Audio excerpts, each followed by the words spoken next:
राधे। जैसे कि आप जान रहे हैं, कार्तिक मास का पावन महीना चल रहा है, जिसे दामोदर महीना भी कहते हैं। इस महीने में श्री हरि विष्णु की पूजन का विशेष महत्व है।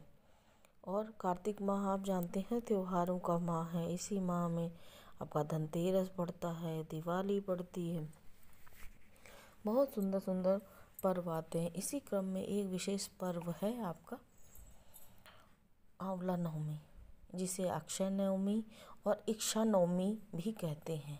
इस दिन आंवले को पूजन का विशेष महत्व है। अब आंवले का पूजन कैसे करें? आंवले का वृक्ष हो तो पूजन कैसे करें? अगर आपके पास आंवले का वृक्ष ना हो तो पूजन कैसे करें? और इसके पूजन से क्या फल मिलता है, इन सब पे आज चर्चा करते हैं।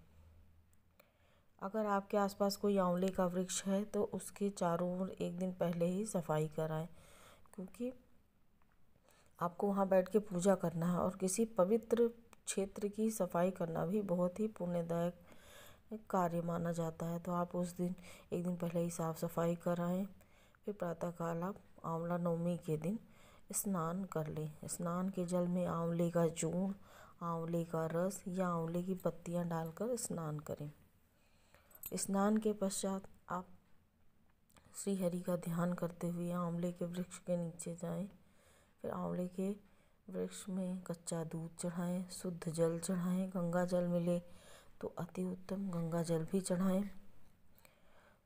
उसके पश्चात हल्दी कुमकुम से उनका तिलक करें। आप भोग के रूप में कुछ मीठा जो है मिठाइयाँ ले जाएं, वो चढ़ाइए कुछ। और आंवले का फल भी आप चढ़ाएं तो अति उत्तम होगा। साथ ही साथ काला तिल चढ़ाएं, जो हरि को बहुत प्रिय है। काला तिल चढ़ाएं। उसके बाद शुद्ध घी से उनकी आरती करें, दीपक जलाइए। और अगर आप परिक्रमा करना चाहते हैं तो 11 बार कम से कम परिक्रमा करें या 108 बार परिक्रमा करें। अपनी क्षमता और सामर्थ्य के अनुसार आप परिक्रमा करिए। कच्चा सूत लपेटते हुए, कच्चा सूत ले लें, कच्चा सूत लपेटते हुए उनकी परिक्रमा करें। अब जिनके पास आंवले का वृक्ष ना हो, वो कैसे इस दिन आंवला नवमी के दिन पूजन करें? उस दिन आप थोड़े से आंवला आप बाज़ार से ले आइए और थोड़े आंवले अपने पूजन कक्ष में रखिए और श्री हरि का स्मरण करते हुए आंवलों को अच्छे से पूजन कीजिए।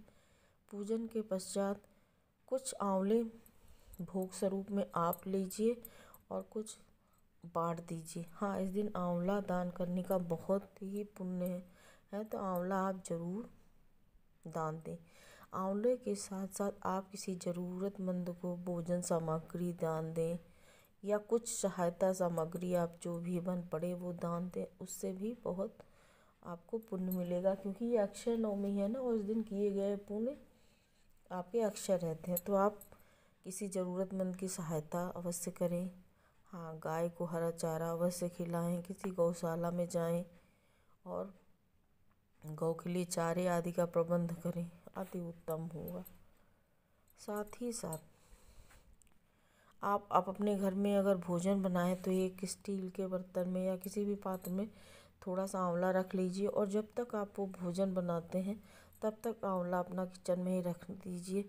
इससे आंवले की गुड एनर्जी आप के भोजन में आ जाएगी और आपको अच्छा एनर्जी प्राप्त होगा। इस दिन आंवले का सेवन करने से और आंवले का पूजन करने से कहते हैं स्वास्थ्य उत्तम रहता है। तो आप ये उपाय करें। श्री हरि की कृपा आप पर बनी।